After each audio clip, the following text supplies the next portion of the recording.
지금 현직에서 20년차 코치 생활을 하고 있는 최수한이라고 하고요. 지금 이제 홈피스도 활동을 하면서 이달의 코치 이렇게 선정이 됐죠. 네, 그 전에 이제 삼성에서 임원들 케어를 했었고, 그리고 한국체대 대학원 졸업하고 국가공인 운동 처방사로 이제 활동을 하고 있습니다. 어제는 수능을 받고 이제 의대를 준비하고 있는 육수생이기도 합니다. 네.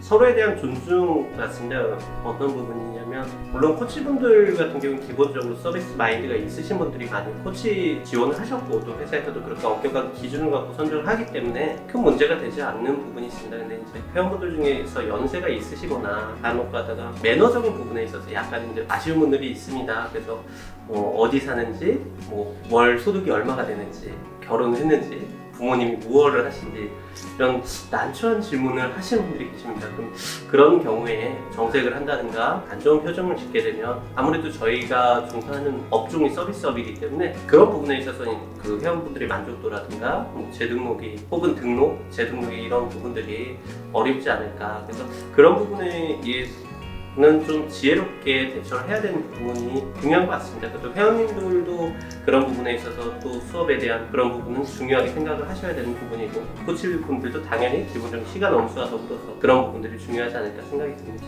수업하다 보면 회원분들이 질문합니다. 선생님, 이 근육 이름은 뭐예요? 선생님, 이 근육은 어떻게 있어요? 그러면은 3초 내에 대답을 하셔야 돼요. 3초의 법칙이라고 하죠. 3초 내에 대답을 하지 못하면 회원분들이 의구심을 가집니다. 이 코치도 전문성이 있나? 내가 믿고 이분들 레슨 받을 수 있나? 그러려면 어떻게 해야 되죠? 끊임없이 배우고 공부해야죠. 홈피 같은 경우는 이제 병원에서 케어를 받지 못한다거나 근골격 질환을 갖고 있다거나, 혹은 근골격 질환이 아니더라도 피트니스 센터 같은 경우는 이제 전문적으로 케어를 받기 힘들고 다른 사람의 시선이 많이 눈에 띄는 경우도 있습니다. 그런 부분에서 어려움을 겪고 있는 분들 같은 경우, 전문적인 홈피 같은 경우는 이제 3년 이상의 커리어를 가지신 분들, 검선에서 코치분들 선정하기 때문에 그런 분들과 믿고 이제 수업을 받을 수 있는 분들이 받으면 좋을 것 같습니다.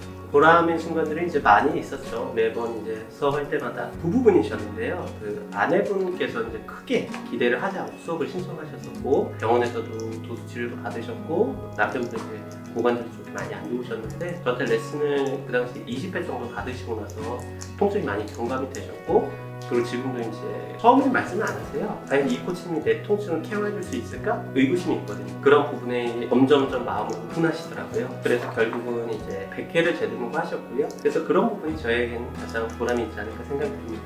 회원님 입장에서 제가 말씀을 드리자면, 보통 피트니스 센터 가면은 코치분들이 굉장히 적으죠. 젊으신 분들 중에서도 이제 실력이 있으신 분들 많습니다. 그러나 우리 실력이라고 하는 부분은 많은 임상을 겪어가야 되고, 그리고 거기에 맞는 커리어가 쌓여가기 위해서 시간이 필요한 거고, 그런데 이제 그런 부분에 있어서 아쉬웠던 건 학력에 대한 부분이나 아니면 자격증, 라이센스에 대한 부분들이 허위 기재되는 경우도 제가 정말 많이 봤었고요. 그리고 코치분들이 이직을 너무 많이 합니다. 난 저 코치분한테 PT를 받으려고 100개를 등록했는데 다음에 가봤는데 그 코치분이 이직을 하시거나 그만두셨어요.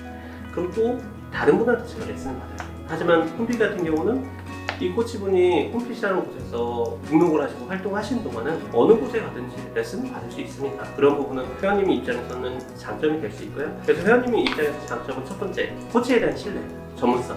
그리고 두 번째는 내가 PT를 지속적으로 받을 수 있는 이런 부분이 있을 테고요. 두 번째는 이제 코치분 입장에서도 마찬가지입니다. 내가 어느 곳에 가든지 간에, 저 같은 경우는 코치 생활을 20년 넘게 했는데 일반 피트니스 센터에서는 저 같은 코치를 굉장히 좋아하지 않습니다. 왜냐하면 다른 분들에 비해서 너무 커리어가 출중하면 비교가 되죠. 그런 부분에 있어서 시기 질투 있어요. 그리고 어떻게든 그 안에서도 정치라는 게 있습니다. 코치 사이에서도. 그래서 그런 부분들이 참 마음이 어려웠는데요. 근데 여기서는 누구 눈치를 볼 필요가 없잖아요. 회원님과의 나와의 관계고, 코치분들도 피트니스 센터에서 매출을 쳐야 됩니다. 예를 들어서 500만 원 커미션, 1000만 원 커미션, 1500만 원 커미션이 다 다릅니다. 그럼 그거 하나를 위해서 와서 회원분들한테 부담을 주고, 회원님 이번만 끊어주세요. 이번만 끊어주시면 제가 좀 더 잘해드릴게요.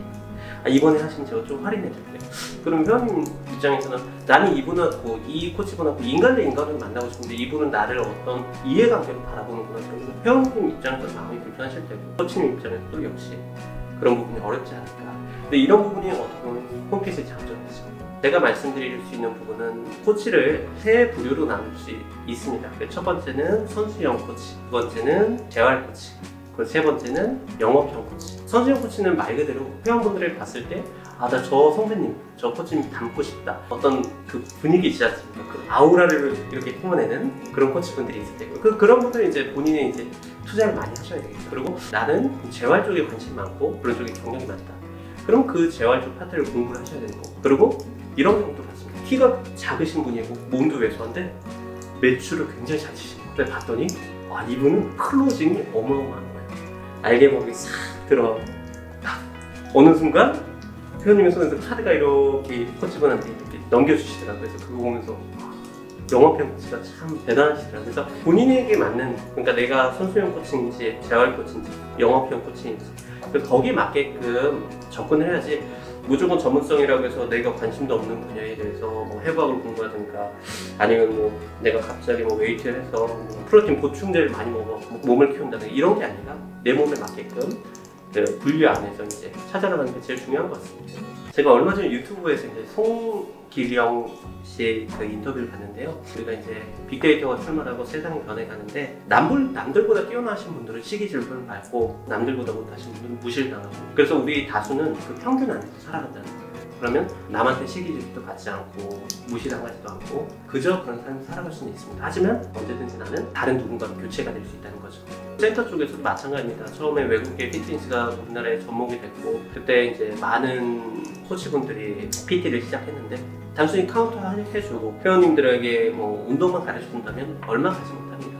회원분들이 원하는 건요, 내가 낸 금액 이상의 가치를 원하는 겁니다. 송기령 씨가 이런 말씀을 하셨습니다. 여러분이 세상이 변해도 변치 않는 한 가지가 있습니다. 수익을 극대화시키는 거. 그래야 살아남는다는 거죠. 여기 오시는 코치분들은요, 경력이 최소 3년 이상이라면 회사에서 어떤 교육을 받기를 원한다기보다는 본인이 스스로 교육을 찾아다니셔야 되고요. 본인이 수업을 받고 교육을 받으면 그만한 금액을 지불하셔야 돼요.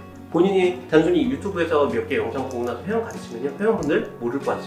다 알아요. 기본적으로 몸이 안 좋으신 분들은 유튜브 영상 10개, 100개 다 보고 있어요. 근육 이름, 코치보다 더 잘 알아요. 그럼 그 순간에 내가 어떻게 되는 거예요? 3초 내에 대답을 해줘야 돼요. 그러지 않으면 회원님이 신뢰를 잃습니다. 그러면 어떻게 하실 건가요? 회원분들이 내시는 금액이 기본 77만원, 99만원 장기로 끊으면 그 이상이 되겠죠. 그럼 나는 얼마의 교육을 받고 와서 회원을 지도를 해야 될까? 그래서 한 달에 100만원, 200만원 이상 값어치 교육을 받고 와서 회원을 지도를 해드려야죠. 예전처럼 우리가 정부가 한정된 사회가 아닙니다. 이제는 외국의 유명한 보디빌더라든가 재활 코치라든가 이런 분들 영상 보면서 다 회원분들 습득을 하세요. 그럼 여러분들은 어떻게 하실 건가요? 싸고 좋은 건 없습니다. 내가 투자한 만큼의 가치를 얻어가는 거죠. 필라테스 코치분들은 기본적으로 라이센스 취득하는데 1,000만원에서 2,000만원 들어가고요. 매달 100에서 200만원씩 워크숍 수업을 받고 PT를 또 받으시고 회원분들 지도하세요. 그런 부분들이 여러분들이 투자를 한 만큼 수익이 나는 거지. 단순히 내가 회원분들한테 카운트만 세주고 가서 회원분들 운동만 과제만 내주고 그렇게 시간을 보낸다면 회원분들이 내가 500원을 냈는데 500원 이내 값어치밖에 못한다면 레슨을 받을까요? 그건 정말 별의별 케이스가 많아요. 기본적으로 저한테 레슨 받는 분, 루게릭 하는 분이라든가 팟캐스트 주무원도 있을 테고 그 다음에 신장수술 받는 분도 있고 신장수술, 뇌수술 받으시고 그리고 척추측만증 어깨 회전근이 파열되시거나 아니면 이제 턱개성 건염이라든가 고관절적인 골절되시거나 그런 분들은 이미 병원을 다 다녀보신 분이고 자기 질환에 대해서 누구보다 더 잘 아세요. 그럼 여러분들은 그런 분들 만났을 때 어떻게 대응하실 건가요? 그러려면 끊임없이 공부를 하셔야 되겠죠. 물론 이 내용은 재활형 코치, 재활 코치한테 해당되는 거고요. 내가 선수형이거나 영업형 코치라면 거기에 맞게끔 영업형 코치라면 클로징을 어떻게 잘 들어가는지 회원분과 어떻게 라포를 형성해서 어떻게 이분하고 공감대를 형성하는지 그리고 선수형이라면 내가 이분한테 어떻게 내 비주얼적인 부분에 대해서 각인시켜서 그 부분에 대한 연구가 필요하지 않을까 생각이 듭니다.